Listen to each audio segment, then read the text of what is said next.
Boy, howdy. I sure do love Nicolas Cage.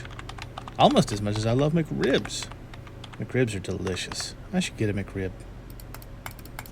Oh, hey Cannon. How you doing? That's a nice guitar. Is that new? Why, yes, waiter, I did have the chef salad with McRib sauce.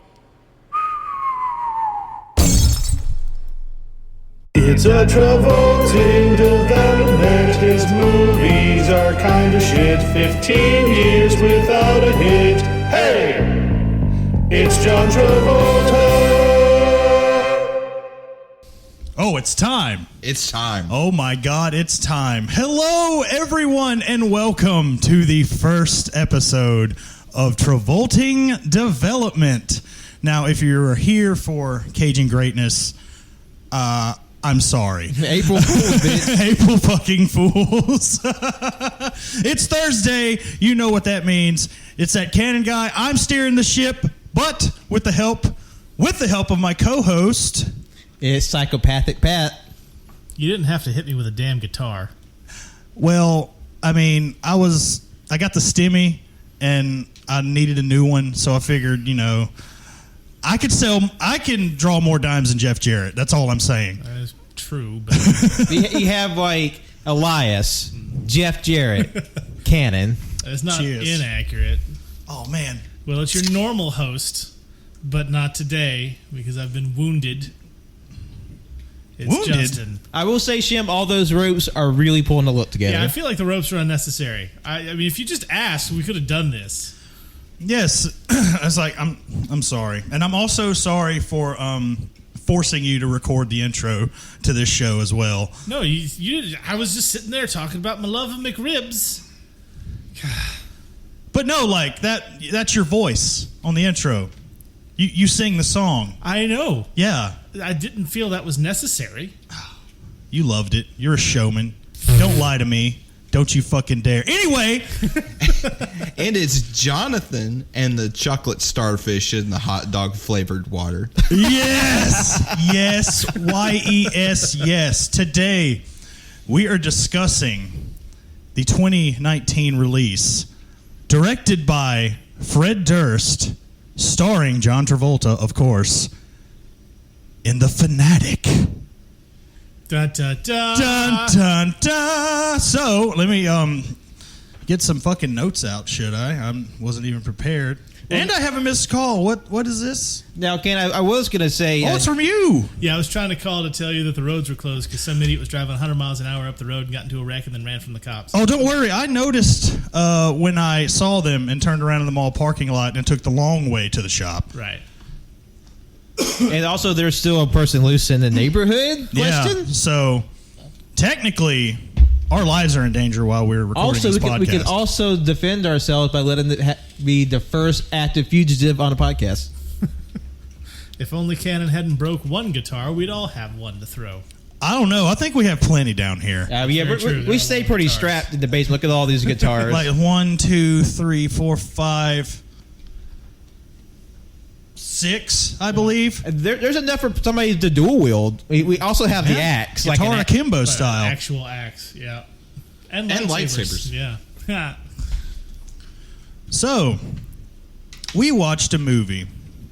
Some of us saw this movie 2 times. Yeah. At least 2. At least 2 times. Now, I first and foremost want to get everyone roundtable about. I want everyone's thoughts and feelings and experience in like a brief summary, like we usually do. And I already know all of your scores. Everyone in the friend group has seen this before me. And it was like half stars across the board. Just a half star. It was a record-setting viewing. No other movie has this sort of blanket unacclaim. Yeah, sitting at a 4.1 on IMDb, even though that's a little high. Hey, people really enjoy cinema on IMDb. 16% on Rotten Tomatoes and 18% on Metacritic. So today, we're going to find out if this film is a phenomenon or if it is such a pot of molting shit that my reaction caused the neighbors to call the police for what they thought was a domestic disturbance. No, you got there. I'm transitioning the gimmick to this show, too. That's fair. And the gimmicks go with people, really, not just with shows. Yeah. I'm a man of many gimmicks. 1,001 of them. And I'm a sucker for gimmicks. I mean, gimmicks are fun. So, Pat, what did you think of The Fanatic? Well, I gave it a very humble half star. Yes, I wouldn't say it was the best movie, but I feel like I wasn't in like the throes of agony. I felt like it was fairly watchable, if a little mundane. Also, there's just a lot of interesting choices all around. Also, John Travolta might be under your bed. Might be. So check before you go to sleep tonight. Shim? I gave it a half a star. Really? It won't go any lower. I would have. I mean, that's true. Negative stars. I feel like that should be a thing. Like remember when I said the 10-star system is what I prefer? I think we need to make that a 15-star system, going all the way down to -5 stars, which is what I would have given this movie had I been given the option. Would it have been -7 stars if it were in the Tokyo Dome? Yes. Okay. I just, at this point, it's just like John Travolta. You want to say he's better than this, but then you start thinking about it, and he's fucking not. The fact that he's a movie star is shocking to me. It's just like how, like some people, like fucking the dude from Clash and Wrath of the Titans. What's his face? Sam Worthington. Thank you. The fact that he was done after those 2 movies and that Terminator movie. But John Travolta's been around for the better part of 40 years. That seems so unfair, and I blame Quentin Tarantino. I really, really do. I mean, Pulp Fiction was supposed to be his, big return to film? Yeah. One of his That returns. was Quentin throwing him a bone, right? Yeah. And then what has he done that was really, really good since then? I mean, to that level? Broken Arrow. Look, I love Broken Arrow. I do. Face Off. But it's not good. Face Off, definitely. Face Off, he's the weakest part of Face Off. You're fucking high. That's why we're doing this show. That's why it's Travolta in development. It is literally, that movie is literally John Travolta acting like your favorite actor. Doing it pretty fucking well, I might add. No, he's acting like the way my favorite actor is acting to like him. It's not the same. He's not good. We're going to agree to disagree on Face Off. There's a lot of 4D chess happening. Yeah, that's the crossover episode, because apparently this is going to be a regular thing, or you're going to hit me again. I mean, it doesn't have to be a regular thing. We always just see how things plan out. We'll also see how soft your head is. Love you too. I have to say, I did come in with a little bit of butterflies walking into the basement. This is my first hosting duty, and truth be told, I came in with a half a plan, but I still think this half a plan is going to pay off. You'll be fine. Yeah. Jonathan, what did you think of this Fred Durst masterpiece? His triptych in directorial Yeah, this effort. is actually his 3rd movie? Yep. Wowzer Bowser. I mean, if I had Fred Durst fuck you money, I would make a movie too. But holy fuck, is this movie bad? And not only is it just bad, like I remember the first time we watched it, we were hanging out with the boys from the AYCH crew. A little show you might have heard of. A little show you might have heard of. And AY what? Huh? Rude, continue. and you know, we had a little bit of the bubbly. You say? Ooh, a little bit of the bubbly. As I'm wearing my Jericho shirt. Ooh, you are! But even the little bit of the bubbly did not make that movie any better. In fact, I was mad and I was screaming, and I think I woke Cody's neighbors, because we will get into it. But man, is it bad. And not only is it just bad, it's not even the fun bad. It's you can tell Fred Durst is trying to make something meaningful, artistic. He's shooting for the fucking stars. He's trying to be Mr. fucking profound, Mr. Orson Welles himself, and 1970s Francis Ford Coppola. And he strikes out. It's not good. Yeah, don't you already have a vendetta against Fred Durst anyway? Before going into this film? I mean, yeah, because Limp Bizkit sucks fucking ass.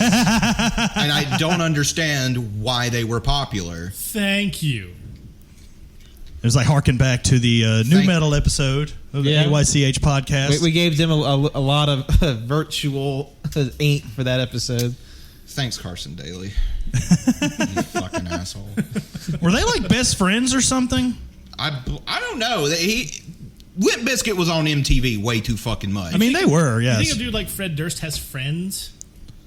Not really. No. He's even admitted that like the members of Limp Bizkit, they weren't friends. Yeah. I believe in an interview of August of last year. Just like Penn and Teller aren't friends. They're just business associates. Yeah. I believe it. Well, they said that, and then Teller also, or Penn also said, like, we started as businesses, but he's still like more than likely like my best friend more than anybody else. Just not a classic friend relationship. Yeah, but then they're also. I think Penn is just sort of generally like a little bit of a difficult person. Probably. Yeah. It's the Mythbusters who aren't friends at all. No, they're not friends. No. For some reason, for a split second, I thought one of them was dead, and then I was like, no, that's not right.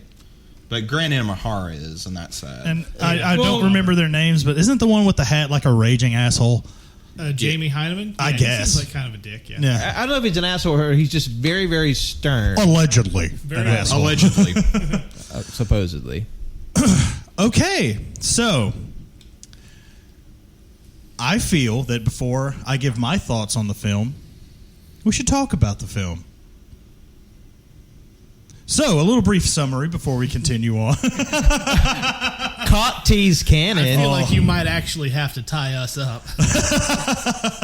He's just rubbing the tip. Oh, man, you're going to make me go upstairs to get all the bungee cords. Man, anyway. John Travolta plays a man named Moose. He is, he works on the Hollywood, was it Walk of Fame? Like, Boulevard. Yeah, like Birmingham. Hollywood Boulevard. Yeah. Oh, yeah. By the way, this film was shot an hour away from where we sit. Yeah, right this second. Principal photography of the Fanatic started in March of 2018, and our neighbor to the north, Birmingham, Alabama. So Moose is obsessed with this action/horror movie star named Hunter Dunbar, and he really wants an autograph. Really wants to hang with Hunter Dunbar. And may have crossed a few lines. No, he fucking knew. He fucking nuked them. You laugh, but that was probably the best part of the entire movie. What, the fake noir of voiceover by that? No, just that line. Just that line? Okay, yeah, also... what about the deranged, like, chalk sidewalk drawings that would, like, intersperse the film? Yeah, there was one at the very beginning, which you would think would be, like, the opening title sequence. But no. Like, I believe, if I remember correctly, the movie starts... And there's a scene between him and this movie poster / memorabilia store owner or what have you, and he's having a conversation and starts off with the infamous line, "Can't talk long, I have to poop," which, as someone who, when they have to poop, it's go time. He talked a long fucking time. He talked way too long to have a grundle bundle in his gut. Yeah, that was a long conversation for having to poo. He might have just went boom boom and just like, well, I'm in the middle of the talking. It's like, could you imagine if he would have eaten Taco Bell? Or as I mentioned earlier, Domino's. Because after every last bite of Domino's, it's game over. Yeah, I don't think there would have been time to stop and say the line. It just would have been, hey, I gotta poop. So, Moose then proceeds to buy a vest from an actual vest used in a Hunter Dunbar film with a giant sequin Rico on the back, the name Rico. And he manages. He doesn't even buy it right then. Like all he has to do is give this guy the money by the end of the year. Like I was like, whoa, you got a long. I don't know when this movie's happening. It doesn't fucking matter.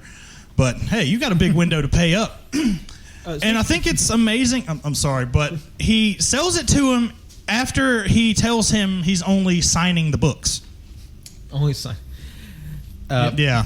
That's going to be one of 8,000 small things that make no sense. Yeah. What were you going to say, Pat? I'm I sorry. was going to say, Shim, I would like to propose to you a new line of credit. I just get something and I have a year to pay it off. I mean, I could do that, but I'm not going to because I'm not an idiot. But who else would you trust to pay you back over under a year? None of you. Mind you, the vest was worth $800 in this movie, and Moose was like, "Here's $300. That's all I have, even though I don't have it on me at this time." Yeah. Excuse me. That was the exact line of reason. I have $300. Okay, pay me by the end of the year. But what happened to the $300 you have? Like, why can't you hand him the $300? You can afford a nice apartment with a shitload of memorabilia. Yeah. Why can't you hand him the $300 right then? There was no explanation. That's literally the line from line to line reading of, all right, I can give it to you for $300. Well, all I have is $300. I can give it to you for $300. Pay me by the end of the year. But you just you have $300. Just give him why are there extra steps? Yeah. It's just like pawning with extra steps at this point. And another thing, he obviously, he made it known he shops in the store all the fucking time, yet he had no idea that his favorite actor of all time was going to be in the store. Mm-hmm. So I'm taking it the owner really didn't like Moose at all. It was just like, God, I hope he doesn't like find out that Hunter Dunbar's going to be here. That's the weird thing about the movie. Except for one dude and his weird Weasley friend, like except for these two dudes, everyone seems cool with Moose. Like even the ones who like put up with him, they're like, "Oh, that Moose," and then they put their hands on their hips, and a fun little jingle plays, and the credits roll. That's how it fucking felt. Except for these two dudes, who I'm sure we'll get to, because fuck these dudes. Oh yeah. But no, everybody else is just like, "Yeah, no, it's cool, whatever, I don't care." But it's just, and another thing that's important is that at no point is anything about Moose identified that would explain the way he's acting. As far as this script is concerned, Moose is just a normal, everyday, average guy who just happens to have a lot of tics and mannerisms associated with other conditions and what's the word? He's coded like an autistic person. Thank you. Yes. Yes, but why would they establish that in the film when you have TV interviews, Shimmy? Like, for instance, I believe this comes from awardsdaily.com. You may have not heard of them. So, Moose appears to live with mental illness. Did you have a specific illness in mind? And if so, did that inform your performance? John Travolta responds with, it was more on the spectrum. I don't always really like to look at people on the spectrum as having mental illness. I think it's just a condition of a state of mind, and I think he would be on the autistic spectrum or some variation of it, but functioning and able to make a living and take care of himself. I viewed him more on that as Asperger's or slightly autistic. I don't know if I really played him with mental illness in mind, but as an altered state of mind, a reaction to confusion. Okay, look, the fact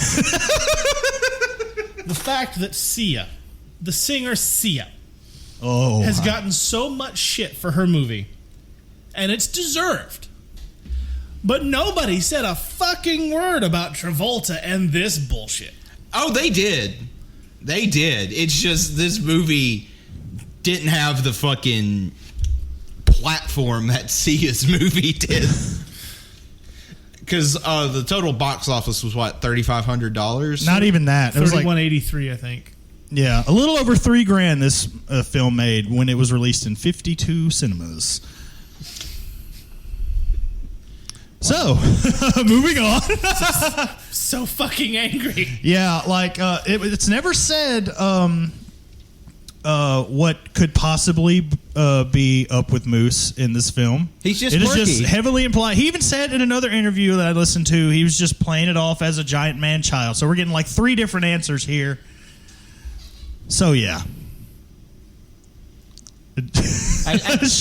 God, we have to do a video cast because, like, one day, live on pay-per-view, you're going to see Shimmy's head explode. Now, I think this would be a perfect moment to plug the new Nicolas Cage, Cage and Greatness TikTok that Shimmy has started. So he'll just have a video of himself just seething with discontent. It's going to be a video of me going full scanners. My head's going to explode.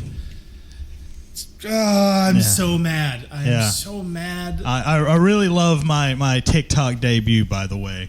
Like, the whole, like, belly shirt lift and all. Thanks for that, Shimmy. Yeah, you're welcome. I hope everybody likes our Christmas tree still up in March. You can find us on TikTok. It's the St. Patrick's Day tree. Get it right. I mean, yeah, you're not wrong. Caging Greatness is the TikTok name. We have one video. We'll probably have more at some point. I don't fucking know.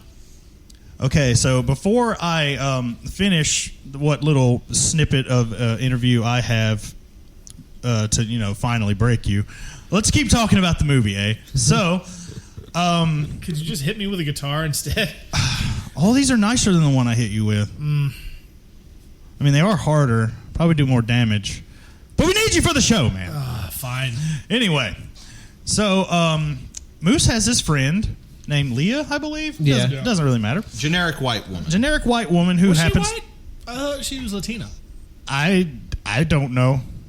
I'm not sure if they really thought it out either. Oh no, I know they didn't. I was asking more about the actress, not the. That I'm not. I don't have her name in front of me, but she's a paparazzi, and That's a good song. Paparazzo. Yeah. But they couldn't. All 6 or 7 production companies couldn't get the budget to get the licensing for that song, unfortunately. But yeah, she I guess basically in a way like looks after Moose sometimes just to make sure he doesn't get in trouble, and sneaks him into a party because she had a tip that Hunter Dunbar was going to be at this party, and she asks Moose to whip out the bolt cutters. Well, whip out the cutters, and he pulls out a pair of scissors. And then says, well, I said bolt cutters, and he screams, I don't know what they are.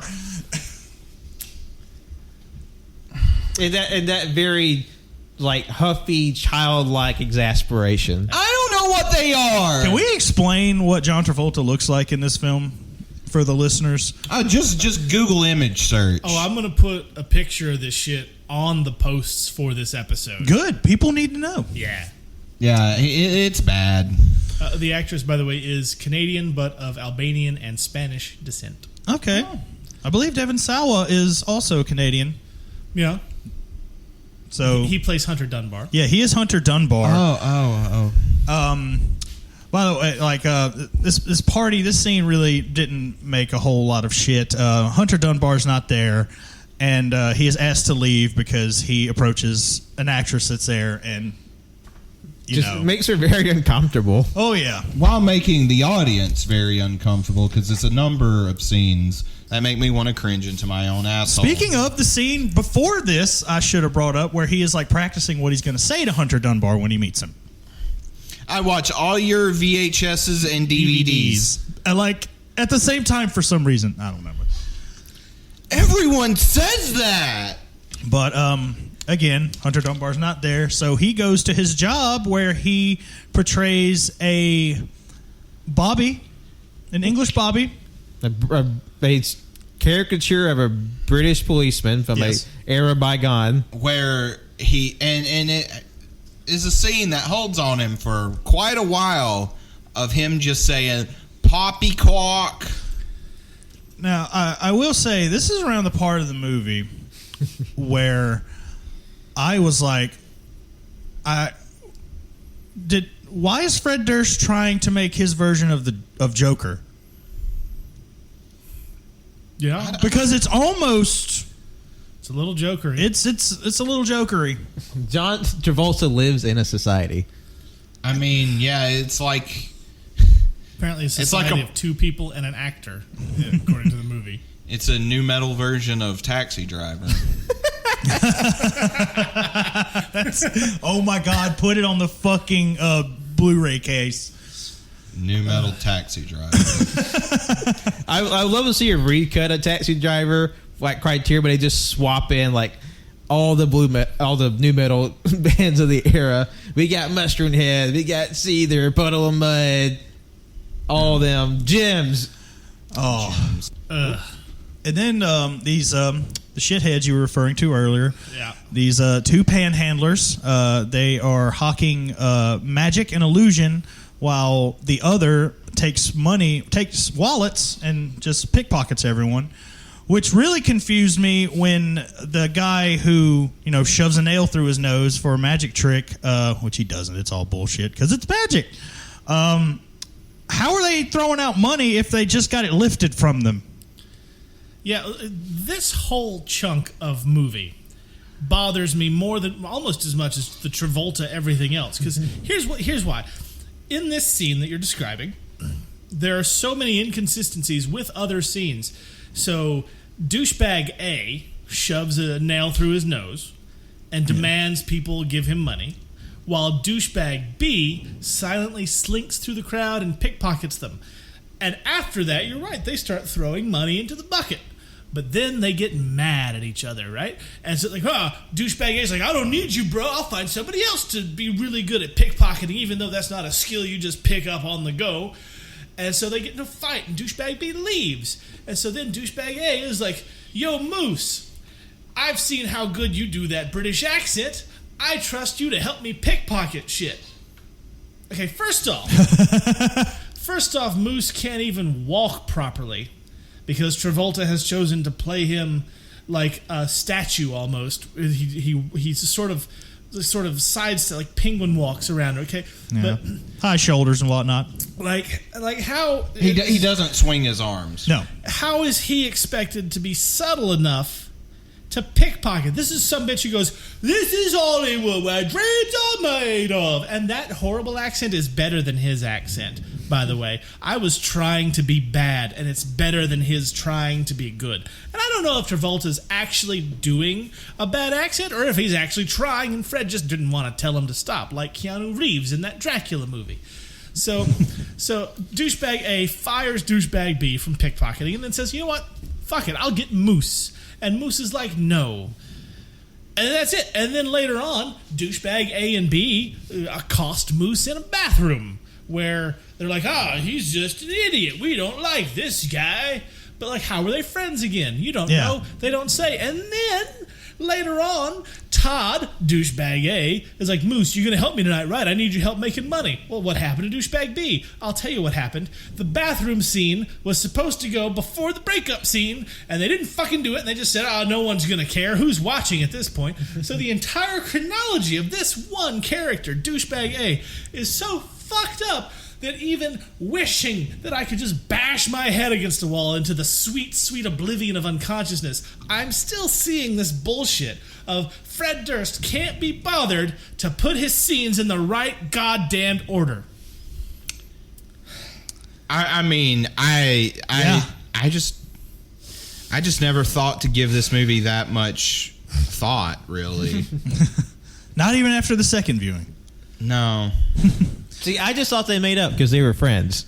Well, if they made up, then where did he go? Why did he need Moose before Moose grabbed him by the throat and started screaming? And a security guy, the wise old man, was like, "Good job, Moose.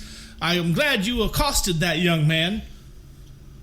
Yeah, where he's just like giving out pretty sound advice for like normal people, but then like Moose, because he doesn't understand like figurative language, takes it a little too far.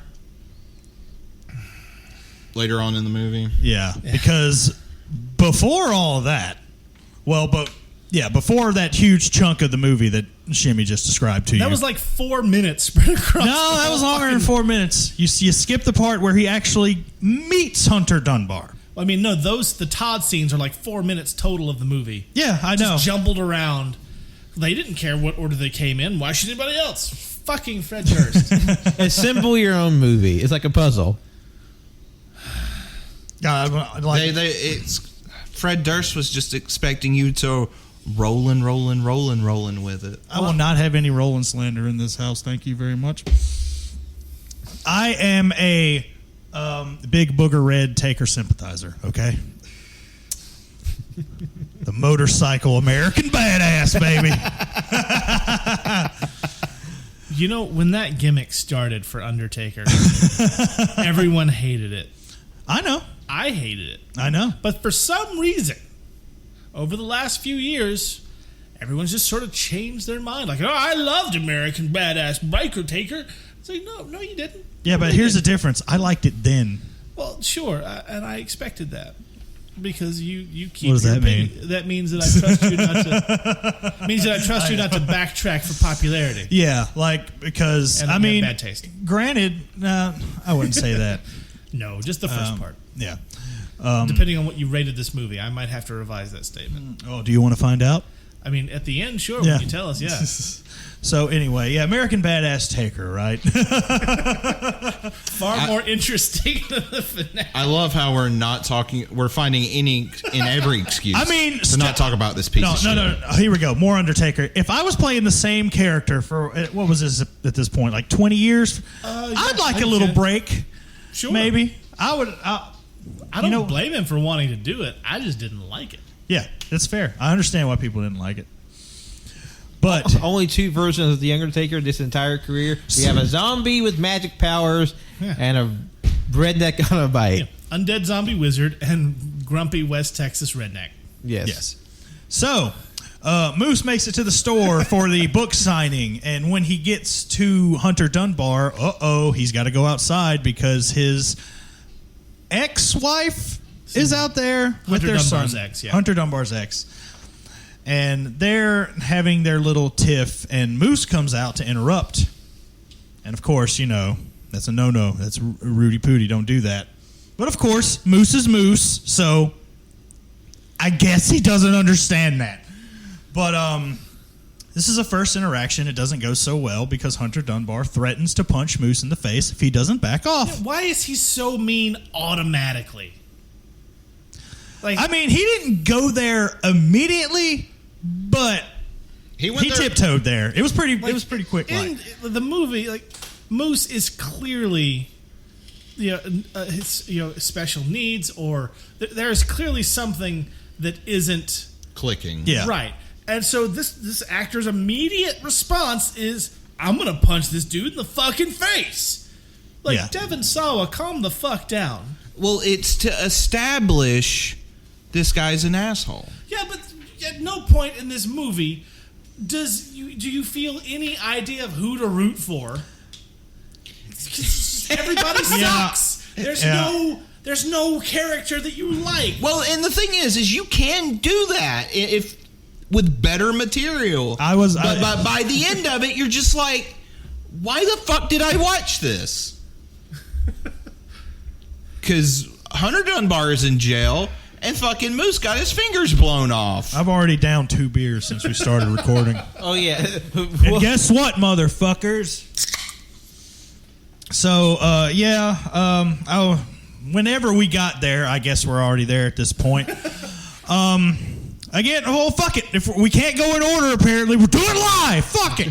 Fred Durst can't go in order. Do it fucking live. Todd scenes. Needless to say, Shimmy is right. You really do not know who to root for. There's no clear good guy or bad guy with the events that lead to the ending of this film. I think it's pretty clear who the bad guy is, and that's everyone. Everyone's complicit in this crime. We live in a society, y'all. Oh man, it's. I'm the Moose, baby. So, Moose finds out about this app called the Star Map app. Star Map app. That was All funny one word. because Lee said it once, and then he said it immediately after. I chuckled. It was like the Star Map app. Just like that. Star Map app. And- Which, like, she shows it to him knowing his history. Yeah. And knowing that he has a borderline obsession with this. Yeah, it's like, hey, don't stalk anybody when I show you this app that'll show you where the fucker lives. Haha, best behavior, Moose. And then gets mad at him when he does the thing. It's like, come on, you would have to know. Fred Durst, you have to respect the audience intelligence that that this poor girl would know. Well, I love how in the film he practiced with the app before he went straight for Hunter Dunbar, because he talks about how Ben Affleck's house is huge. So-and-so has 2 pools. Jamie Lee Curtis, yeah, that was it. How did I remember that? Jesus Christ. And but then he writes Hunter Dunbar a nice little letter and decides, hey, I'm going to hand deliver it to him. Uses the Star Map app to find Hunter Dunbar's house. He find Hunter Dunbar's house. Hunter Dunbar not happy about him finding his house. Yeah, because Hunter Dunbar is out on his daily stroll With his son. And you know, rightly so, is kind of aggravated that this random dude is at his house. Yeah. I feel like he doesn't recognize him at first, but the longer he talks to him and stares at him, he's just like, hey, son, turn on that, fire up that Xbox. I got to take care of some business real fast. No, it is funny that it takes time for him to recognize this giant, garishly clad, singular haircut potato man. Like a gray Caesar-style haircut, but it's a mullet. Faded on the side, mullet in the back. Hair gone. I haven't heard Shimmy talk in 9 hours. What's up over there, bro? I was just letting you talk about the movie before I came in with things like, yeah, of course he's going to be mad that some weird stalker dude just showed up at his front gate while he's trying to be a good dad. I am not a stalker! Yeah, like this. What the fuck do you think you are, Moose? So he finally gets his autograph, per se, because Hunter Dunbar takes the pen, and I thought he legit stabs Moose at first, but he just shoves the pen in his chest and just draws a squiggle of something that you can't make out. I don't know what it was his name. He signed his name across Moose's shirt. I couldn't even make that out. But here's the thing that irritates me about this, because the whole movie irritates me, but this is the thing about this particular section of the movie. When he stabs him with the pen, he just sort of rubs that one section, and then it cuts, and he's written his whole fucking name across Moose's chest. There's no actual writing his name at all. And he would have had to hold the shirt down to write it, because it goes from shoulder to fucking shoulder, right? And also it's a black pin on a Hawaiian style multicolored t-shirt. So yeah, you can't see shit. It's just nothing about this scene, the way Fred Durst thought it was going to play out, works. Not a bit of it. Not a goddamn bit of it. Except, oh no, this weird dude's threatening my kid who I love, because apparently Hunter Dunbar's a good dad. His kid seems to like him. He seems to care about his kid, even though in one scene he puts on Limp Bizkit, because why the fuck wouldn't he put on the goddamn he put his own fucking music in this fucking, and I love Limp Bizkit. Fred Durst, fuck you. Because it's not that it's just conveniently in the background or subtly implemented. No, the movie literally stops. 45 fucking seconds. If he's yeah, I love Limp Bizkit when I was your age, bro. Yeah, Dad, I love Limp Bizkit. and it's none of the song. It's one of the songs you don't remember. Yeah, I never heard the song. I dabbled with some Limp Bizkit back in the day, because Limp Bizkit and wrestling kind of went hand in hand there. It's who are they referred to from OSW? The 4 or 5 bands that Jim Johnson had on speed dial. Yeah.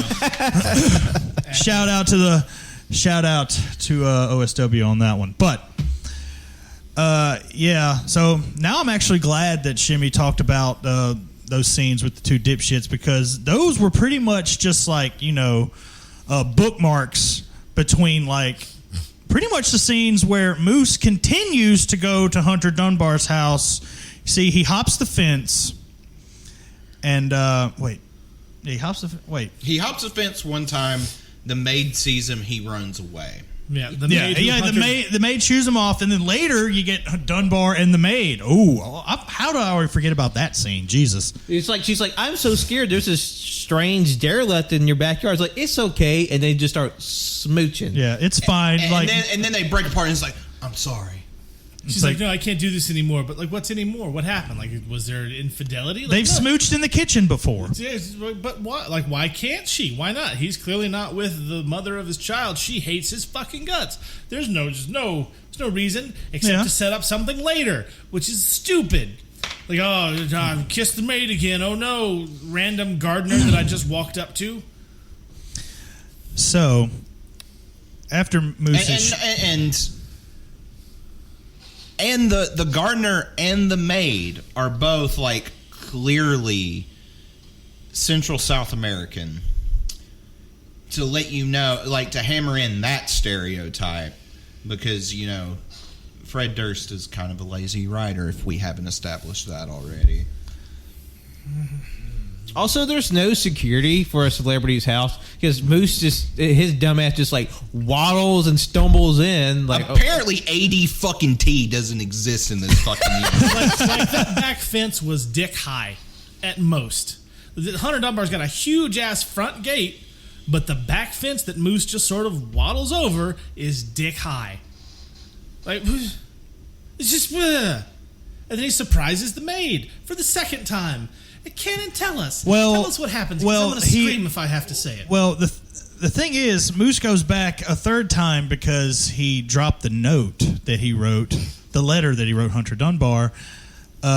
He's waiting in the bushes. The maid finds the letter, and then Moose jumps out saying, "No, don't read it." And the maid proceeds to attack him with the rug beater thing, the that feather she duster. Or something, It looked like the cover of like Swiffer a dry broom or mop. something. Yeah, like the thing you clean the top of your ceiling fan blades. Yeah, I think that's Yeah. what it was.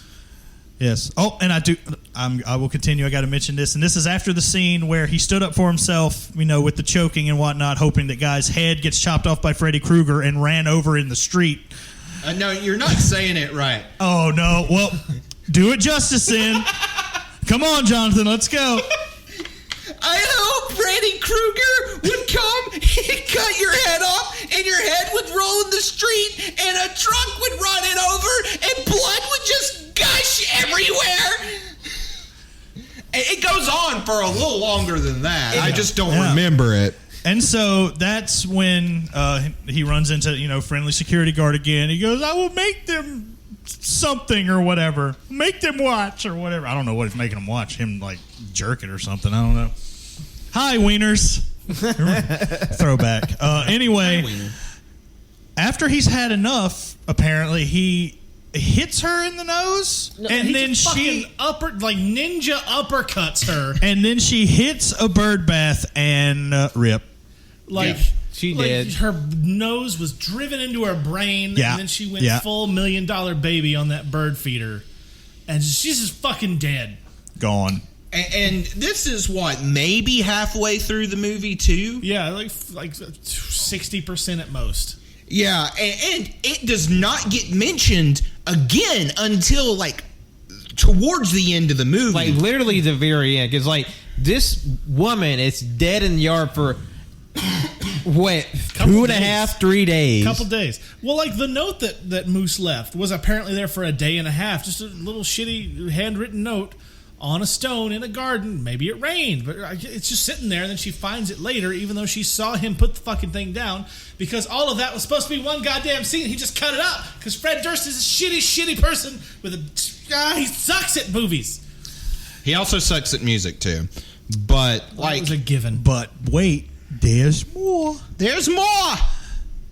After accidentally killing the maid, he noticed some wind chimes and gets distracted for some reason. No, he kills the maid and then spends 20 seconds telling her how to stop a nosebleed. Oh, yeah, that's right. Because her nose is now in her brain and gushing blood. And he's just like, That's a nosebleed. That's not good. You gotta get paper towels and just shove them up in there all deep like. 20 seconds is not an exaggeration. He talks at the dead body that he just killed for 20 seconds before getting distracted by wind chimes. And because apparently his ability mentally to cannot discern when someone's living or dead. You know, you just saw bash both sides of their brain in. And he doesn't have life-death object permanence. And then he just sort of wanders into the house due to like the sparkling chiming of a little lawn ornament. But at least he Which checked is for insulting. lasers. He checked for lasers. Waves his hand in an open door. No lasers. And then it's just like a montage of him like banging on piano keys. Using toothbrushes. Brushing his teeth with Hunter Dunbar, or quite possibly his son's toothbrush. Yeah. I didn't look too closely at that. I didn't want to. Yeah. I don't want to know which one it was. And like looking through his medications and the whole thing reeks of Fred Durst going to John Travolta and it's like, we're just going to turn the cameras on. Do whatever the fuck you want. Do what feels natural. Do what feels natural. But wait, and then fucking John Travolta literally making like offensive special needs noises like like I don't know, this man. movie's bad. I mean, I feel like Fred Durst may have been onto something. I mean, this movie was essentially 15 years in the making. Story time. Story time. Apparently, according to John Travolta, a very long time ago, Joaquin Phoenix and I were at a party for Ladder 49, the firefighter movie. And Fred Durst was friends with Joaquin and somebody named Balthazar Getty. Yeah, I like that. Oh yeah, Balthazar Who was that? Getty. I'm sorry. You remember the Stallone Judge Dredd movie? Yes. You remember the younger tech dude that was working with what's her face, the Judge Hershey? Can't say I do. Okay, well he had a scar on his eyebrow. It's been a long time since I've seen that That's movie. Balthazar Getty. Okay. Well, He was also in a really good movie called Lost Highway. Yes, no, very true, very true. oh, okay. Yeah, that's- Pat's showing me who he is. Yeah, I that's recognize Balthazar him now. Getty. Yeah.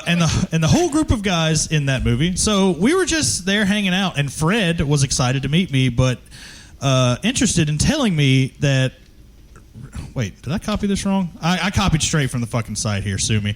Me that really his first love is filmmaking and film, and the music he's done is the road that took him there, and that one day he would love to submit something to me. So I give to you the man who wrote the lyric, coming raw with no correction, saving all perfections for what I do with my erections. But since that track isn't Nookie rolling Break Stuff My Way, the covers of George Michael's Faith, or The Who's Behind Blue Eyes, I've never fucking heard it. But he's a film-making genius, Jonathan. I mean, I will say, in Fred Durst's defense, he is an auteur. In the same way Tommy Wiseau and Neil Breen are auteurs. You get their unbridled vision, and that I really don't respect, but you know, Yeah, like, I highly doubt I that. get what you're doing. I highly doubt that Redbox Entertainment Productions were stepping on any toes for the making of this film. Again, that was like one of the 6. I don't remember the other ones. They're probably all bankrupt. But God, I hope so. this For a is the movie one that that literally- did it. I mean, For the movie that literally made $3,100. yeah, if I remember, the budget for this film was around $18 million. Sounds about right. Yeah, that's Probably got that's 10. about average for a movie this size. Yeah. So, We call that a micro budget in the business. So Travolta is doing ridiculous stuff in Hunter's house yes, with a dead maid outside yes. that nobody notices. For days. Yeah, For not, at least 2, if not 3 days. not even the gardener who, He works he had the out weekend off. there. No, to be fair, yeah, he had the weekend off. That was one moment where that made sense. He had the weekend off, so he's gone. I thought Hunter let him go because it was raining. Well, it was raining and it was the weekend, so he said, "I'll see you Monday." I don't know what day it was in real life, let alone in that movie. Yeah, See, no one bats 100. He got something right. yeah.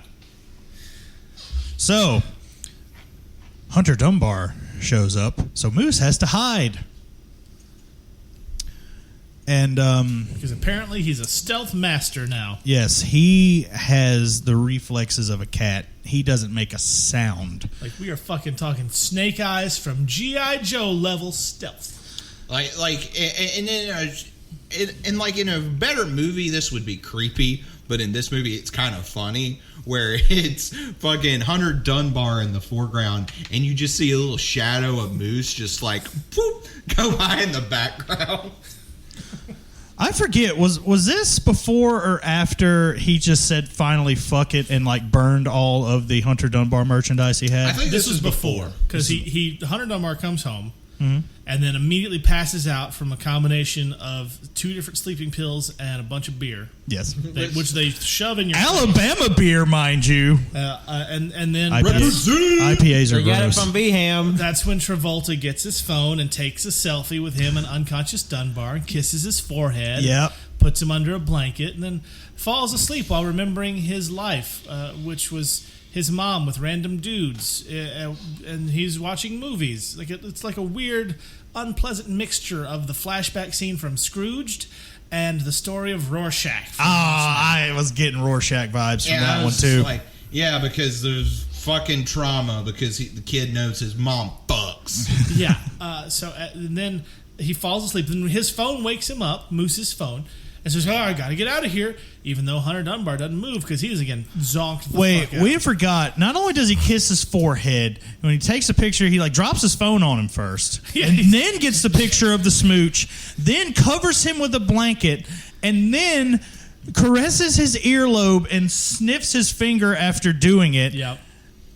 and then just Just takes falls a cat asleep. nap. Yeah. And that's when Moose leaves, and Hunter and his kid are leaving.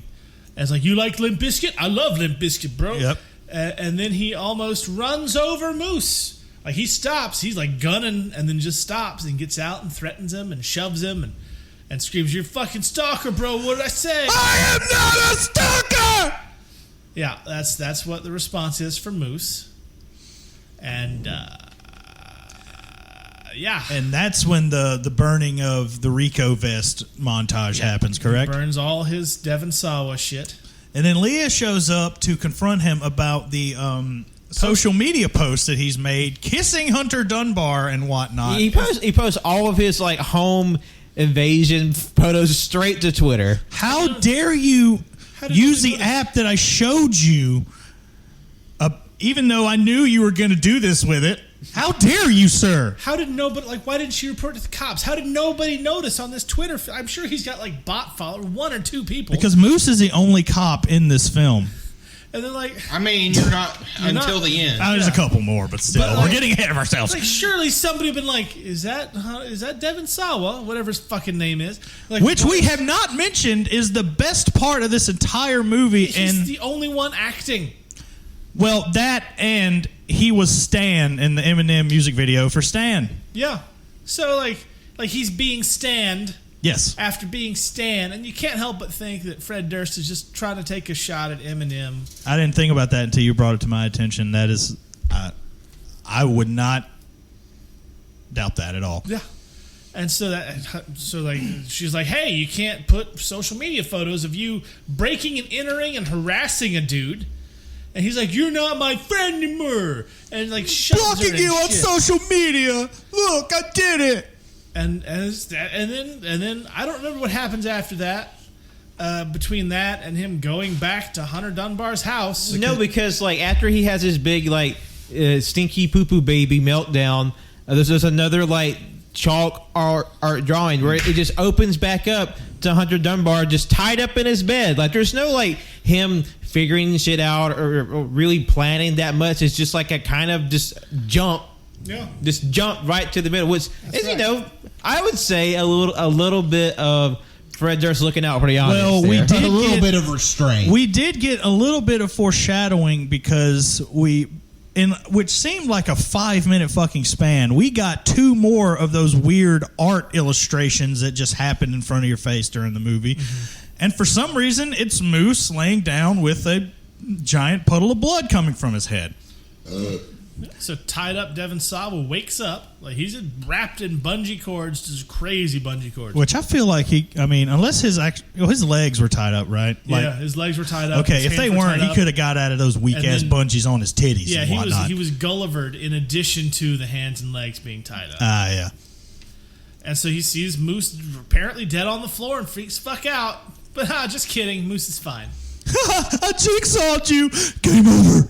And then Moose comes back in with a Jason mask and a fucking knife, and he starts pretending to stab Devon Sawa. That's weird because you can obviously tell, like, you know, sorry, I forgot how to talk. That nice TV has helped out tremendously because you can obviously see that the knife is one of those that kind of like goes into itself. Yeah, it's a prop knife, but it still jabs him a little bit. Yeah, like he's got stab marks. Yeah. And shit. He's bleeding. He hurting. And then he's like, I'm not going to kill you.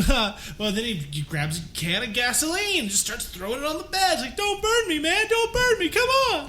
Which is it's just water, bro. Which this takes me back to a conversation Jonathan and I had not too long ago. We were, I don't know how we got to it, but we were discussing the band Bullet for My Valentine. Yep. Oh, God. Hear me out. I remember their song Tears Don't Fall. The music video for that song, the ending I remember because the vengeful girl pours gasoline all over her ex and the girl that he's with.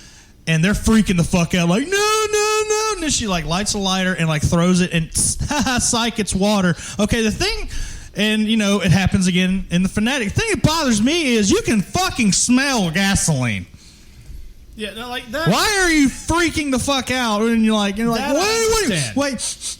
huh? I understand water. that one, though, because drink some Wawa. if I were to be woken up next to a dead body whilst tied up, and then that dude gets up and then pretends to fucking stab me, and then comes back with a can of gas, like, and starts throwing it at me, I'm not going to stop for that bit to be like, I don't smell anything.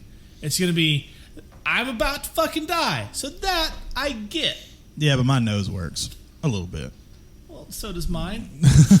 Also, I want to say I did read an interview where Fred Durst said that Hunter Dunbar was smell blind. Then why was he in the goddamn movie? Wait, Hunter Dunbar was Dewey fucking Cox? But that's not the shit that goes in the interviews. That's like you put it in the movie if you want it to make sense. Yeah, there's a lot. Fucking Fred Durst is J.K. Rowling his fucking movie. The few interviews that I actually listened to and read and whatnot, like, there were a lot of tidbits that, like, if they were in the movie, might have improved on it a little bit. The movie still would have sucked, but I wouldn't be tearing it apart for the construction of it. This is like that scene from Rise of Skywalker where they're on Exegol and it's like the whole new fleet of whatever the fuck it was. That the Palpatine Final had. Order. Okay. And then someone tweeted, like the Star Wars account tweeted, did you know that this was from, like, the history of, like, these guys were born and bred to be Siths? And then Elijah fucking Wood tweeted them back, like, no, how the fuck were we supposed to know that? It wasn't in the movie. How are we supposed to know he's smell blind? How are we supposed to... It's put in the movie if it's important. Well, I would say it'd be impossible to know he was smell blind because I just made that up. April Fools! Surprised me if that was the case. But even so, my point still stands for whatever Travolta's playing. Like what is he supposed to be? Is he just a normal weird dude? Like, you gotta say that shit. On a scale from, let's say Forrest Gump to, what was that movie called? I Am Sam? Yeah, I Am Sam. Where is Moose in that scale? Past I Am Sam. Oh! I mean, he's on the same level as Rosie O'Donnell in that one movie. Which I try to avoid her movies. I don't know what movie you're talking about. There's a movie from the 90s where it's like a Forrest Gump type of ripoff where Rosie O'Donnell plays a special needs person. Why? And it's bad. I'm pretty sure the only Rosie O'Donnell movie I've seen is A League of Their Own. I haven't even seen that one. It's actually good. No, I'm sure it's actually really good. It's really good. I've always wanted to see it. I just haven't seen it. It's worth a watch. Also, where on this spectrum of neurotypical people trying to play people with mental disabilities is radio? Is that one of the bad ones? Oh, radio is not good. I don't. But that's more of a Cuba That's the Gooding one Jr. with Cuba Gooding Jr. That was a Disney movie, right? Yeah. Oh, No. I don't know. It was based on a true story. Yeah, I think it was Disney. I don't know. Disney makes a lot of things. Like, I'm But just. you There's know what a they line, did make? The Fanatic. There's a line from the movie Tropic Thunder, which I love. Hold on. Give me that one line I'm thinking of. And I'm not going to say the line. Yeah, we're not going to say it. But if you've seen the movie, you know the line I'm talking about. Yep. That's what happened with Travolta. Like, if you know what scene that we're talking about. Like and comment. And don't forget to click that bell. You know, I'm beginning to think it might not be a great idea for neurotypical people to play something that they're not. I kind of agree. But clearly that Sia movie was made from a point of view that was, and I quote, awesome, according to Sia. Where she teams up with an autism hate group, basically. Yeah, that's the one. Autism Speaks, yeah. Yeah. Where one of my favorite directors actually directed a commercial for them, and I'm really sad about that. Which one? Alfonso Cuarón. Oh, no, did he? Yeah, he did the bad one. Oh, that's a shame. Yeah, like I am autism, and I'm here to fuck up your life.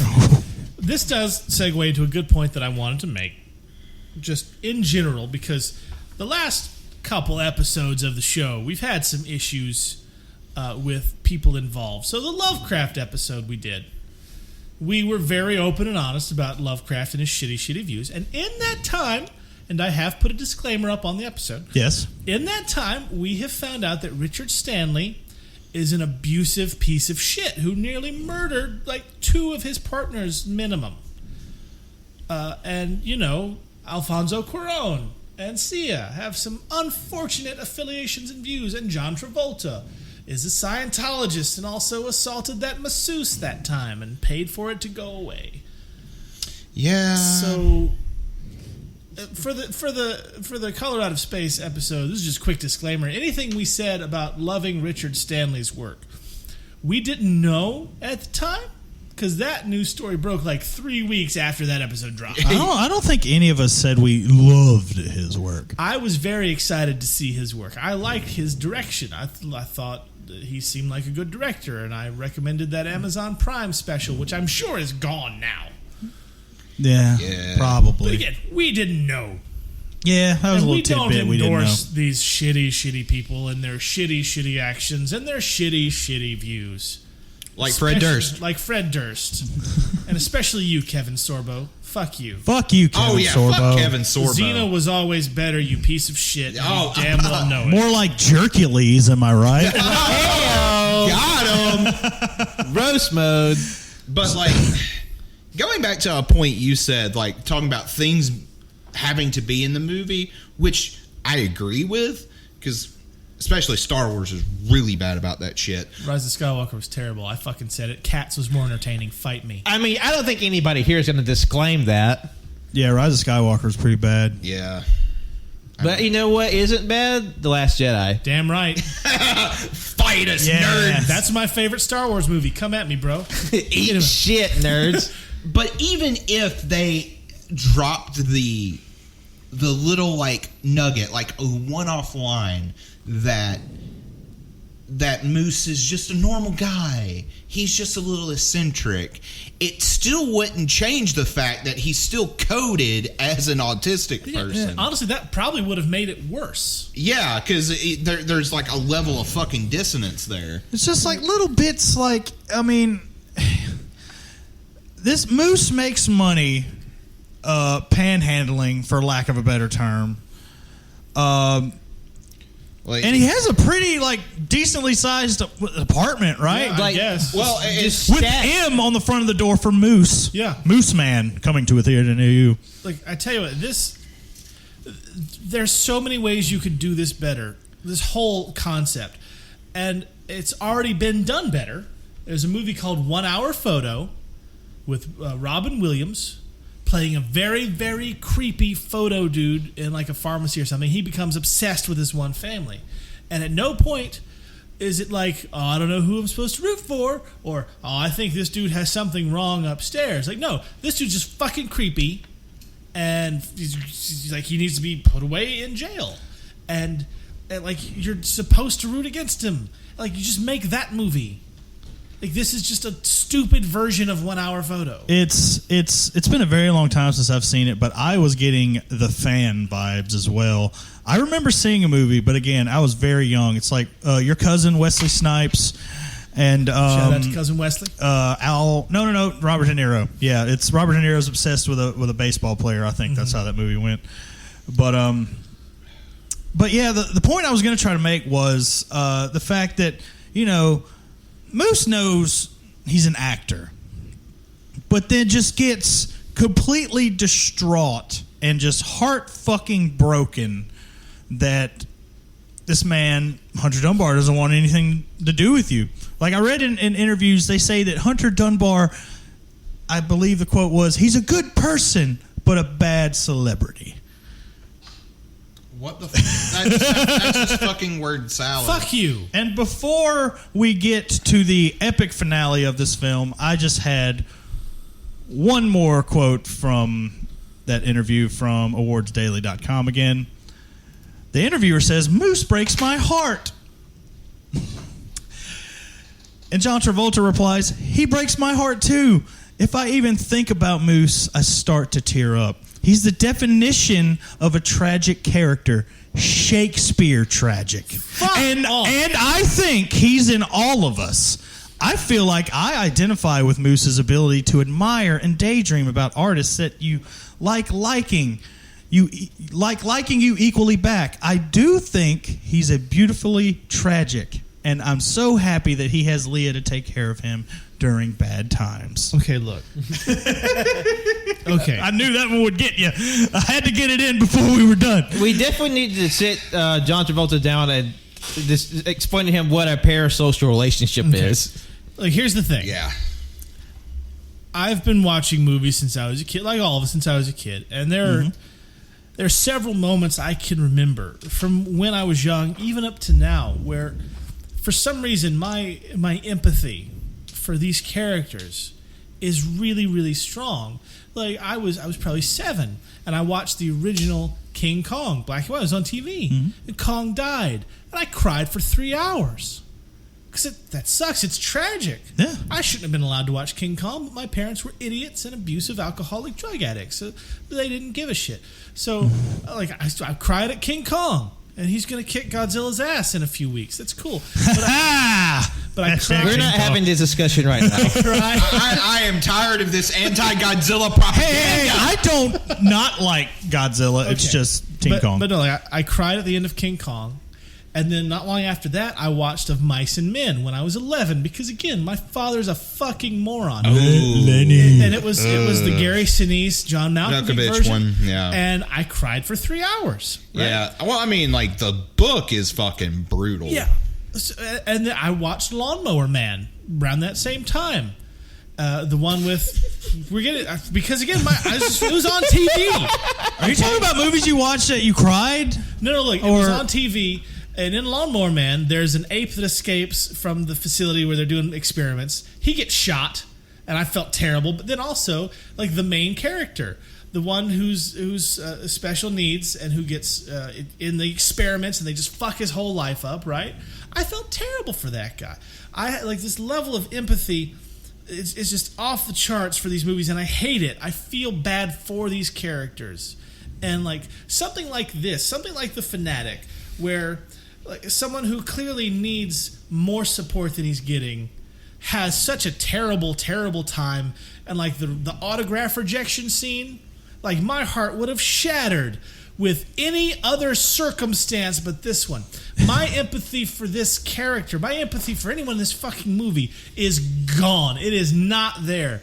Like, I wanted a nuclear bomb to hit this city in this movie so that all of these characters just fucking gone. So you wanted to be the one to nuke the line. Yes.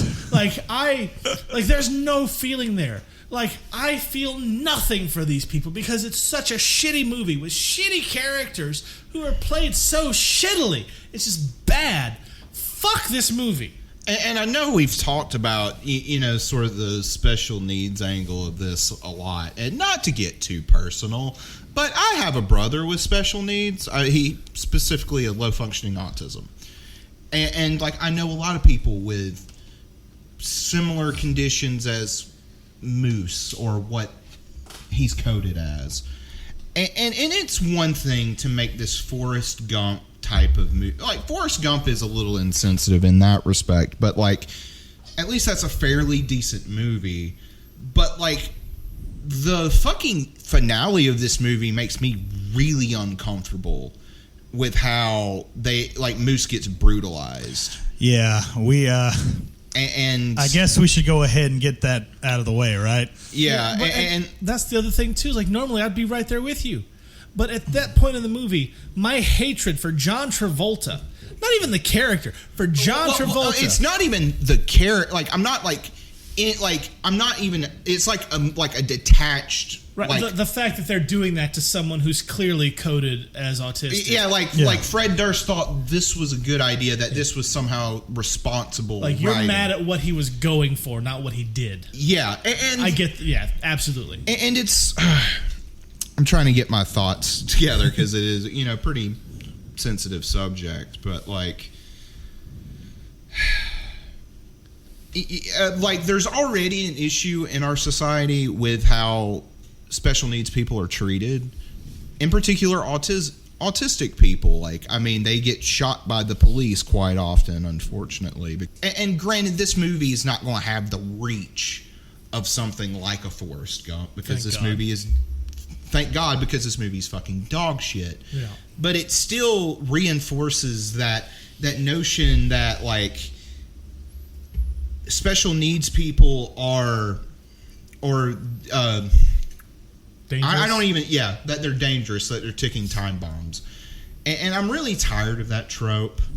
Like I mean I was tired of it in Joker. I'm tired of it here, and especially when like people with any sort of special needs are more often the victims of abuse like this. I don't know. This just feels wholly irresponsible. And plus, I want to say I remembered because apparently wasn't this movie based off a true event that happened to Fred Durst? Like he was stalked by a seemingly autistic fan. I think so. I read that this was based off of an interaction he had with a fan, but that's all the details I've gotten from that. I didn't dig very deep into He's that. probably a fucking liar that lies. Because knowing Fred Durst and... Well, I mean, first off, he said he had fans. Or unfortunately, he is true in that respect. Or rather, or maybe if this person wasn't autistic, like his sort of very poor understanding of what autism looks like, apparently, very clearly, judging from what happened in the film. Yeah, and the thing is like the higher sensitivity writers or sensitivity consultants, it's not that fucking hard. Well, why do I would that? say it was essential nowadays. Why do that when you can just rewatch What's Eating Gilbert Grape and take cues from Leo? It was way cheaper. It's like $1 at Redbox. I mean, I'm going to go ahead and get this one out of the way. So, Hunter Dunbar eventually gets free. He somehow convinces Moose to let him go so they can, hang out, eat strawberry ice cream, watch a couple of action flips, be best friends. He'll sign whatever he wants him to, and Moose eats it up forever and ever. Amen. They even spoon a little bit in bed. Yes, they did. And as soon as he gets one of his hands free, I believe Hunter Dunbar headbutts the shit out of Moose. Yeah, just bam, like full on European soccer head. Pulls out a fucking knife that would make Crocodile Dundee piss his pants, and starts cutting at the ropes. Grabs a shotgun and shoots off the fingies of Moose. I think he grabs a shotgun first, like headbutt. Really? Reaches up. He had both of his hands free at that point. Yeah. His right hand's free. He unties his left hand after headbutting Moose, grabs a shotgun, blows off Moose's fucking hand, and then gets the knife and cuts himself free. Moose is, at this point, trying to get away, and then Hunter Dunbar kicks him down the stairs. And then, let's see. he takes the knife and blinds No, not yet. He shoots his either eardrums side. out. Yeah, shoots either side of his head so that his eardrums burst. Like, he doesn't hit him with the gun, but he shoots the gun next to his head. Yeah. And then, like Jonathan said, Hunter Dunbar takes the knife and pops one of his eyeballs with it.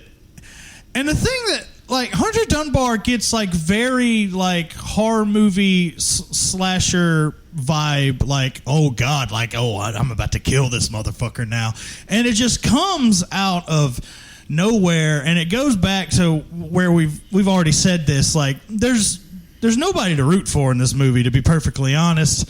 And then, But then he feels bad about it. he after. feels bad about it. But this is what was so strange about the movie, because like the whole time, like I'm watching it, it's just like this is just a dumb movie. It's just kind of going one out the other. But like the only moment that really makes me pause is this moment where he's like brutalizing this man, and like that's where I feel like genuinely uncomfortable. Yeah. And like, with the movie, like even before this point, it's like, yeah, this is insensitive, but like, I mean, this is like a bad imitation of Forrest Gump. And then once it turns into this is where I get really uncomfortable. Because like, even though you're not sympathetic to movies because he's done terrible things, but like it takes such an unintentional intentional turn. Yeah. Because like obviously this was like, oh, he's fighting back, he's taking the power back from this like this situation, but then like because he's essentially like assaulting a special needs person, it just feels that much more dirty.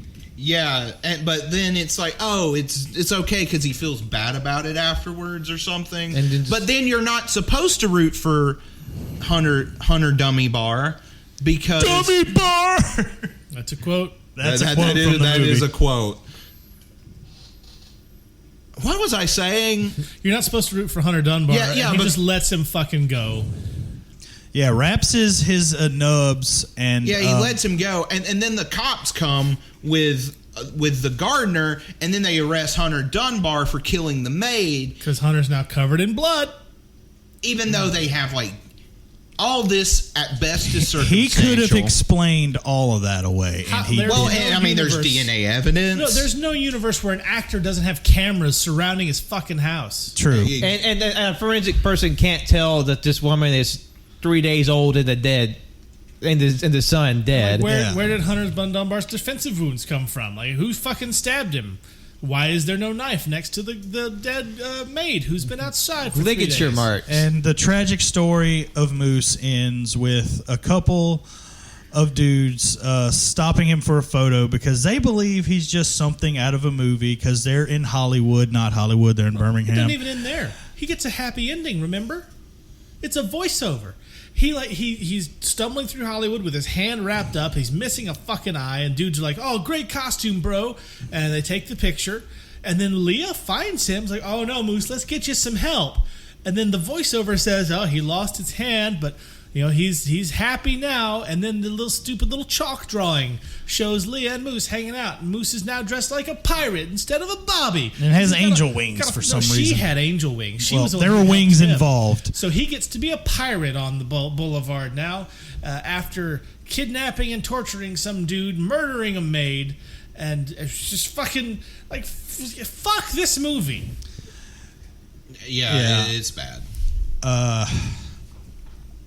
God damn it! What was I going to say? Somebody else talk for a minute.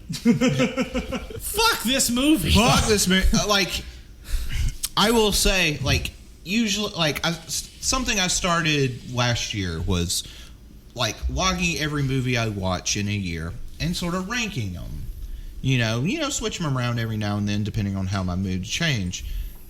The Fanatic is probably going to be the winner of the worst movie I've seen 2 years in a row. The sad thing is I still think Left Behind might be worse just by the fact that it's so boring. God, we've been talking about Left Behind so much, we're going to have to do that one soon, or people are going to riot. And that's Or we could just rub the tip. All three of our our listeners are going to be real mad that we haven't done Left Behind. Also, we might have a special guest for that. Oh, really? Yeah. Okay. Someone who also survived church and Christian school life with me. For a fun perspective. Okay. We may have brought it up. I don't know, but like, very in random parts of this movie, this film is narrated by Leah, Moose's one and only friend in this film. Even before she's introduced, she's the one talking. And you're just like, okay. Just like, I feel partially responsible for this. It's like, you think? Yeah, you are entirely. I mean, yeah, she's some part culpable. She is the villain of this movie. Like, she put the gun in his hand, and he I mean, she's an enabler. I wanted to take this time before I finally give you my thoughts of the Fanatic. Which I think we know. Do you though? I mean, I'm kind of wondering. Honestly, I don't know. Like, who here is confident that they know how I feel about this movie? Jonathan, only hand up in the room. Wow. I mean, I'm confident how I feel about this. Well, yeah, no, clearly. You know Yeah. your own mind. Okay. Because he told me before the show. Oh, you fucking cheaters. You weren't supposed to say that. Y'all are sons of bitches. Son of a bitch. Anyway, I was going to take this. Sneak, see, and false. Not enough to hit me with a damn guitar. That's right. I hit you with a guitar and kept you out of the loop, see? Pat doesn't know, though. Anyway, You're a bastard, Malone. You're a took- bastard. I'll take you in myself. I just thought it would be fun. You know, we use Letterboxd a lot on the podcast and whatnot. We have a good time with it. I love Letterboxd. I might even sling them $19 just to try that premium shit out for a year. Oh. Maybe. I mean, the Stimmy has hit. So I mean, there's definitely a big upgrade in like. I don't understand what they took away, but okay, we'll find out. But anyway, should I start off with the good reviews or the bad reviews? I have 3 of each that I wanted you to hear tonight. I mean, you're the host, my friend. Alrighty, so hear 'em. we're gonna go with the 5-star reviews for the Fanatic. Lay it down. And I kept their names, but I'm not gonna do it. I'm Yeah, not no gonna do doxing. it. This is not doxing. The Weekly Planet does this shit all the time. If anything, gives them followers or something. I've got thank you for everyone who's been following me on Letterboxd because of the shows. Whoop whoop. Yep, all 3 of our listeners. I've more than 3. Well, you're on other shows. Apparently, All You Can Hear is more popular than this one. I mean, this show is fairly new. This is literally the first episode, dick. Yeah, Travolting development. Welcome to hell. The Fanatic, 5 stars. Accurate. This is basically if The King of Comedy was actually a good movie. Whoa, those are fighting words. John Travolta really made me feel, in all caps, like I was Moose. Sorry, Marty, but you lose again. You see, The King of Comedy also dealt with obsession. However, in Scorsese fashion, it completely falls flat. I highly recommend this film to any true fan of cinema. There's no way in hell that's real. That's a parody. Like, yeah. It has to be a parody. Like, they typed that. It's on there, but there's no way in hell they meant that. That is a parody account if I've ever heard one. We got another 5-starer here. Can't review long. I got to poo. Unironically, John Travolta's best performance since Pulp Fiction. Wow. I mean, to a degree, it is the first one he's done that didn't feel like just John Travolta. What? You mean he Gotti? Come on. It's just... Maybe on the next episode of Travolting Development. But the last 5-star review I'm going to share with you, this movie is fucking insane. John Travolta's best film and the best movie of 2019. I actually love this so much. This got me more stressed than Uncut Gems. Okay, that one might be a real review, and I hate them. All right, so on the opposite side of the scale. How did you only pick 3? I'm sure there Well, was a I didn't want to keep you here forever with reviews, so I just, narrowed them down. With this half-star review, John Travolta so badly wants to go all Nicolas Cage and reach cult status for being terrible, but he can't because we already have Nicolas Cage, and the world really can't handle 2. The writing and direction are absolutely atrocious here. It doesn't even cross into funny territory for me. The whole thing is just a cringy experience. Another half-star review. A modern masterpiece is a term that would not do this film justice. Truly life-changing. From the $23 million to the $3,153,000 box office, it is truly immersive. The writing is better than anything ever wrote. I need to go. I gotta poop. Truly shows the pure talent in the writing alone. That's a half-star review, mind you. And last but not least, lock this fool up immediately. I put on his background noise, and the background noise got on my nerves. I heard it was bad, but didn't want to believe it. But holy crap, this is the bottom of the barrel work that not even 6-year-old, I'm reading this, by the way, word for word, will look at and say, this is a good movie. I did get some laughs out of this. So, I feel it's time for the world to know my thoughts of this film. Yes, the world of all three of our listeners. Yes, all three of our little world listeners. Pearson, Frank, Alex, thanks for joining Yeah, us. whoop. Now, I'm told we have a few more. Yeah. We have a few more Ken and listens growing. Now. Huh? Yeah, Ken listens now. Yeah, you know him, Jonathan. Ken Logan. Yeah. Yeah. Yeah, I work out with him sometimes. Yeah, I love Ken Logan. We played Pathfinder together. Yeah. Maybe one day we'll get back to that. Before I start, I have to end with a quote from the director of the film. I got maybe 20 minutes into a 60-minute Q&A session that they had after showing this film somewhere. The channel was themoviereport.com on YouTube. And Fred Durst says, you can't unsee the Fanatic. That's accurate. God, how I wish that were fucking true! Testing out the speakers today. Did not have a good time either viewing of this movie. And yes, I made you watch it again because I saw this the other day on the treadmill. Congratulations, we've all seen this movie twice. I'm a great actor. I mean, Anyone can do that. But yes, I have... before I give my review, I did watch Stuckman's video. Mm. And the fact that this is part of his hilariosity reviews is insulting. I know it's all opinions and, different tastes, different strokes, different folks. How in the blue, miserable hell did he have any joy watching this film? How? Chris, I know you're not listening, but maybe you will. And also, how? I have never had so little to say about a film this abysmal. There's absolutely no joy to be had, not even on a so bad it's good kind of level. Half a fucking star. It's and as a shock to no one, it is unanimous. Yeah, I was even Otto hates it. Even Otto full heel right now on this movie. I wanted to try to plan out so many different bits for this podcast, but God, it's been a hell of a couple of weeks. And apparently it's only going to get more hellish, especially where I work. So, yeah, I watched this film the other day on the treadmill by myself, and I got to say, that was the longest 88 minutes of my life. I can imagine. Granted, it was more fun. It was fun watching it with you guys.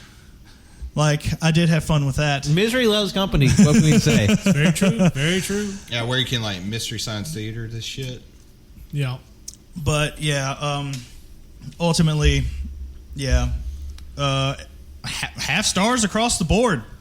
This movie is not good. There's nobody to root for. There's nothing good about it. It ends with an orphaned 11-year-old boy. Yes, it does. And, God, Fred Durst, you did give us My Way, which in turn gave us the best promo package in the history of professional wrestling. Incorrect. The Daniel Bryan Monster promo package is better. That is inaccurate, and there are very many guitars in here, sir. The My Way promo for The Rock and Stone Cold Steve Austin at WrestleMania 17 will never be outdone. Fight me, even if it's in real life. Daniel Bryan, WrestleMania You're wrong. 30, You're still wrong. Monster promo. Still very wrong. What Monster? What's that song? It's Monster. By who? By Imagine Dragons. Oh, well, miles wrong now.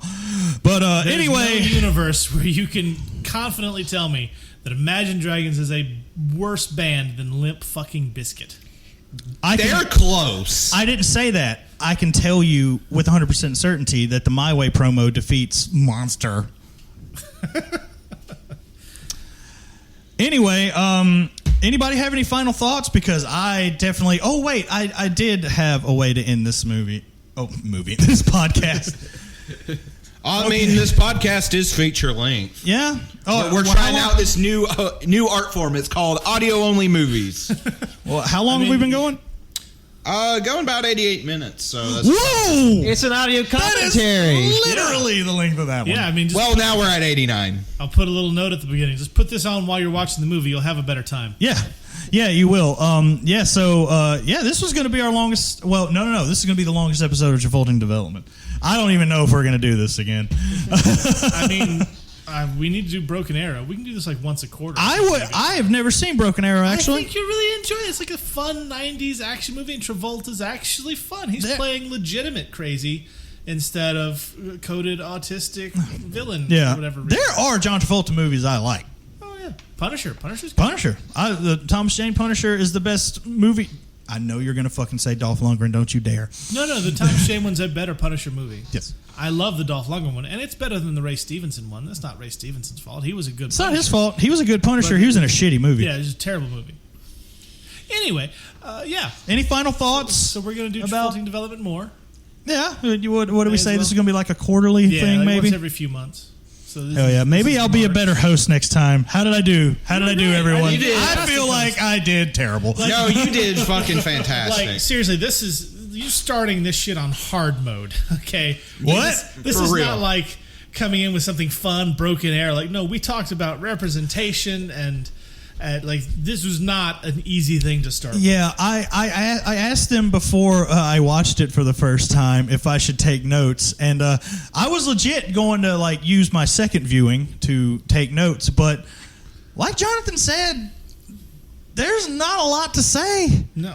I mean, other than I'm surprised I brought up the things that I brought up, to be honest. yeah, You 'cause- went above and beyond the Call of Duty, and we respect that. I wanted to make a good impression on my first hosting duties. You did great. Thank you. And don't feel bad about the notes. These are my notes because you guys know it. Oh, yeah. Who has notes? Share them. These are my notes. There's 4 of them. It is the notes in order. 1 hour photo, that Robin Williams movie that you should all be watching instead of this garbage. I do need to see that. Piss poor editing, which I screamed about for quite a bit. oh yeah. People mad at Sia, but not this for some reason, which I mentioned. And then my final note, which I think is the most pertinent of all, and I will quote the full note here. Travolta sucks. That's the it. end. That's the note. Nothing any more profound. It's Yeah. just Travolta sucks. Little tidbitty things here, because like like you said, the editing sucks. There's a shot in the movie. It's the two dipshit pickpocketers, like where the movie is like in one like shade, and then everything just turns fucking blue for some reason. And see, I went Yeah. back to look at that because I was curious. And what happens there is the camera pans over to follow dipshit 1, and there's a big blue electric sign behind him.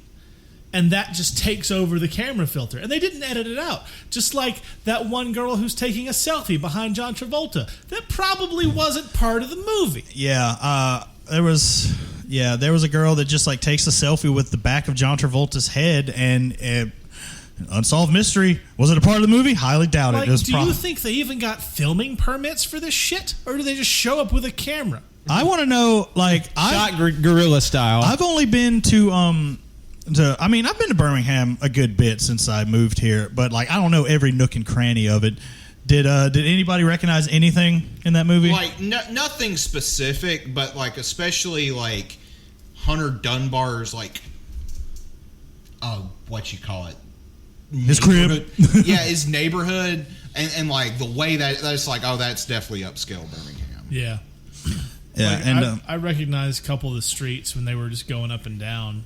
Because Yeah. I had to go through like downtown Birmingham a lot for my old job. because like I tried to get as much material as humanly possible, and I even watched most of the credits.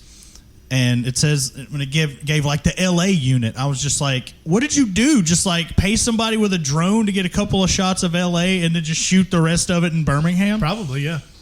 They might have done Or stock footage? I don't know. Yeah, they might have done a couple shots in L.A.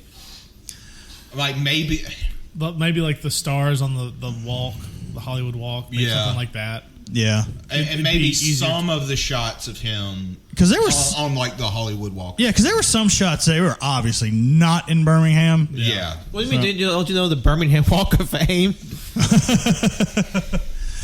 But oh man, this This movie sucked.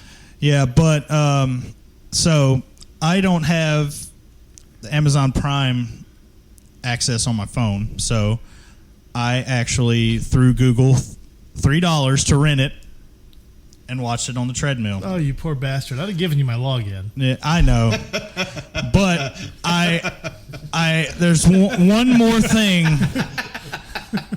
I kind of went like whole hog on this bit. The fuck did you do? Good Lord, you bought it on Blu-ray? What just happened is I just slammed a copy of the Fanatic on Blu-ray on the table. And it looks like a bootleg. Yeah. Look, I feel like we need to go full South Park. We're going to Fred Durst's house, and we need our money back. Like, Just Jay and Silent Bob stomp his ass on his own porch. I committed. I spent at least $15 on this show. And you know what, Cannon, we respect it, but next time, you don't have to do it. But all he wanted was an autograph, and Fred Durst, God damn it, you got some of my money. I'm just saying, like, this is a pretty good argument that stimulus checks might have been too much this time around. But to make up for it, I also bought Galaxy Quest, Birdman, and God damn, what was the other one? I don't know. know. It's your movie. I know. I thought those were the three. I had four.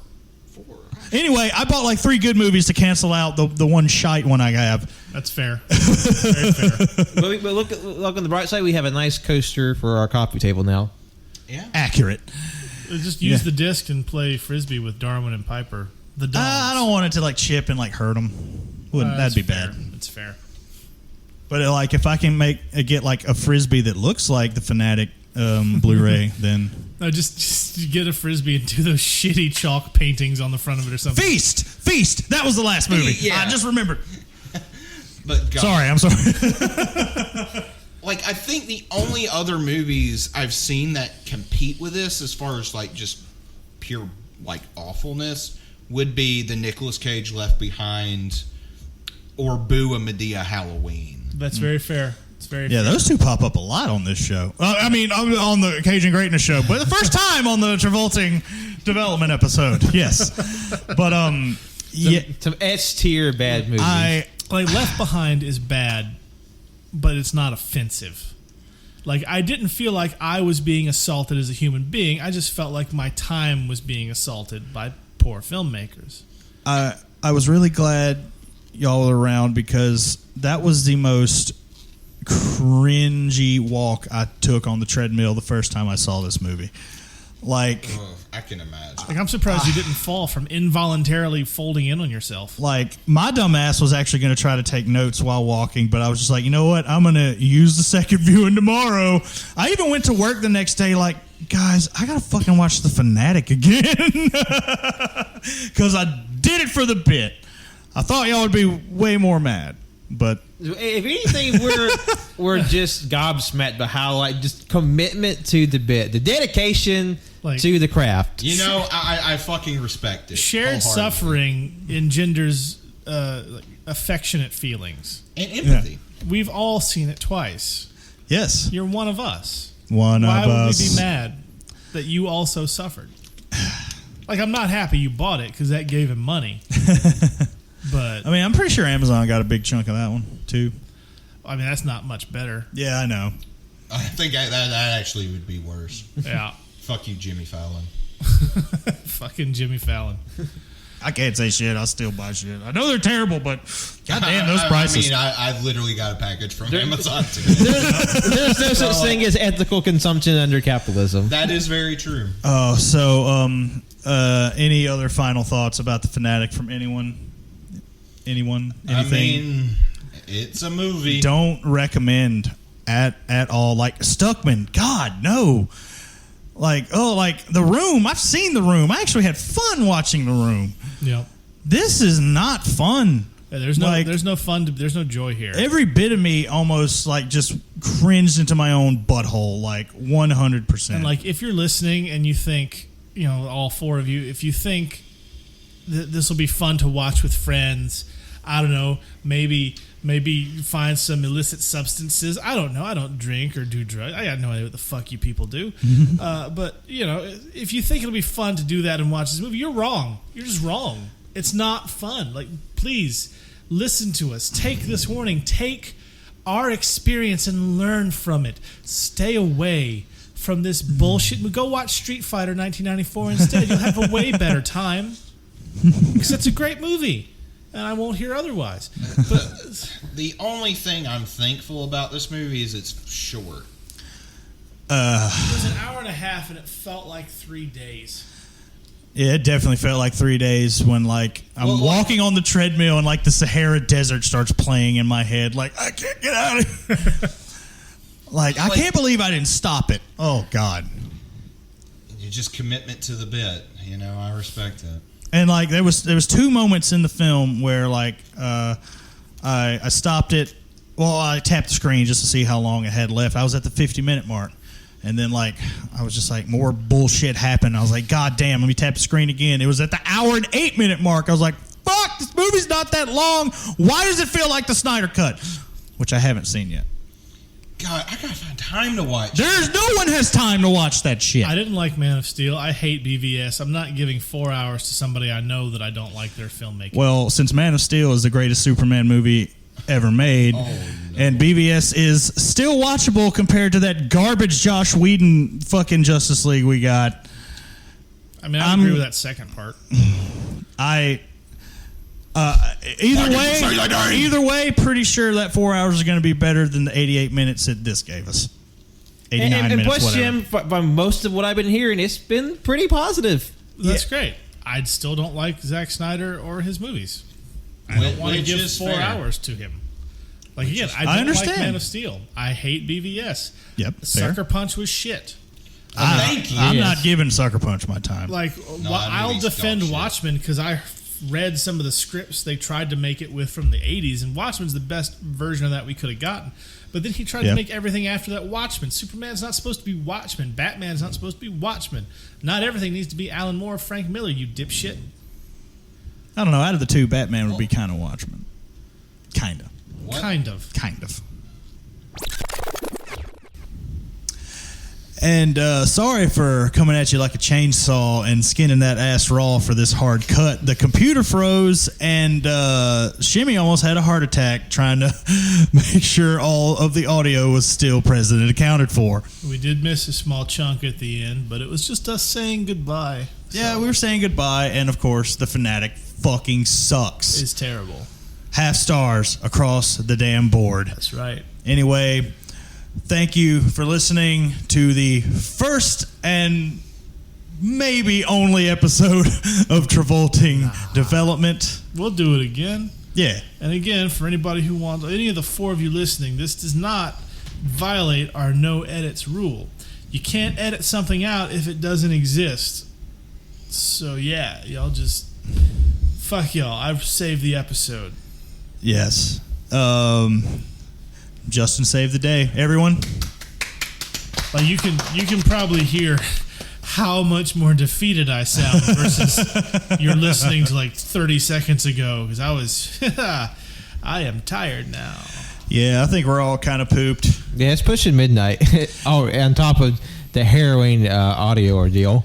Yeah, but anywho, I want to thank you for listening to the episode. Hope you like it. And April Fool's Day and whatnot, we'll probably do this again, but please stay tuned. There was going to be more Cajun greatness for your ear holes. I have been your host today, That Cannon Guy. You can follow me at That Cannon Guy on Twitter, Letterboxd, and Instagram. That's the name. Don't wear it out. This is Patrick. Thank you so much for listening. You can follow me on Twitter, Instagram, and Letterboxd at John Lost His Name. Follow my art on Facebook at John Lost His Name Art. And if you want to check out some good times over the AYCH feed, we have a in-depth breakdown of the very first episode of Falcon and Winter Soldier. If you're listening to this the week it came out, we also have a breakdown of the 3 movies of the Legendary Monsterverse. And coming out tomorrow, if you listen to the week it came out, April 2nd, we have our very special spoiler-filled review of Godzilla vs. Kong. Yeah. I am very tired and find our TikTok. It's Cajun Greatness. Follow us on social media, Cajun Greatness. I'm Captain Shimmy on shit. You know who the fuck I am. I'm going to bed soon. And lastly, my name is Jonathan. You can follow me on Twitter at JONIBOI24 and JohnOwnSon12 on Letterboxd. Thank you all for listening. And remember, I am not a stalker!